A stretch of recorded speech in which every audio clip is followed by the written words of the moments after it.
গাজীপুরে সরিষা ক্ষেতের পাশে মধু চাষ করে বাড়তি আয় করছেন চাষিরা। মৌ চাষে একদিকে লাভবান হচ্ছেন চাষি, অপরদিকে ফুলের কৃত্রিম পরাগায়নে বাড়ছে সরিষার ফলন। খরচ ও সময় কম লাগায় সাধারণত মৌ চাষে আগ্রহী হয়ে উঠছেন তারা। এদিকে প্রয়োজনীয় সহযোগিতা দিয়ে মৌ চাষ বৃদ্ধির উদ্যোগ নিয়েছে কৃষি অধিদপ্তর। গাজীপুর প্রতিনিধি অপূর্ব রায়ের পাঠানো তথ্যচিত্রের desk report. Lily ultrasoft serum gel, যা গভীর থেকে স্কিনে দেয় 3 গুণ সিরাম হাইড্রেশন। সিরাম জেল হাইড্রেশনে ব্রাইট থাকো সব সিজনে। বিস্তীর্ণ এলাকা জুড়ে সরিষা ফুল, মাঠগুলো সেজেছে নতুন রূপে, পাশাপাশি মৌমাছির মধু আহরণের মনোমুগ্ধকর দৃশ্য।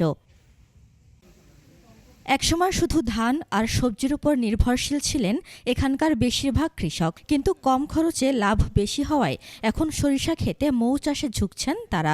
অত্যন্ত লাভজনক মধু চাষ, ফসলের জন্য পরাগায়ন হয়, প্লাস মানসম্পন্ন মধু উৎপাদন করা যায়। শুরুতে অল্প কিছু মৌবাক্স দিয়ে শুরু করলেও বর্তমানে শতাধিক বাক্স স্থাপন করেছেন চাষিরা। আমি প্রথম 30টি বাক্স নিয়ে শুরু করি আলহামদুলিল্লাহ উৎপাদন মোটামুটি 2 টন। বিশুদ্ধ মধু সংগ্রহ করার জন্য দূর দূরান্ত থেকে আসছেন ক্রেতারা। এখানে অরিজিনালি খাঁটি মধু, কোনো ভেজাল নাই।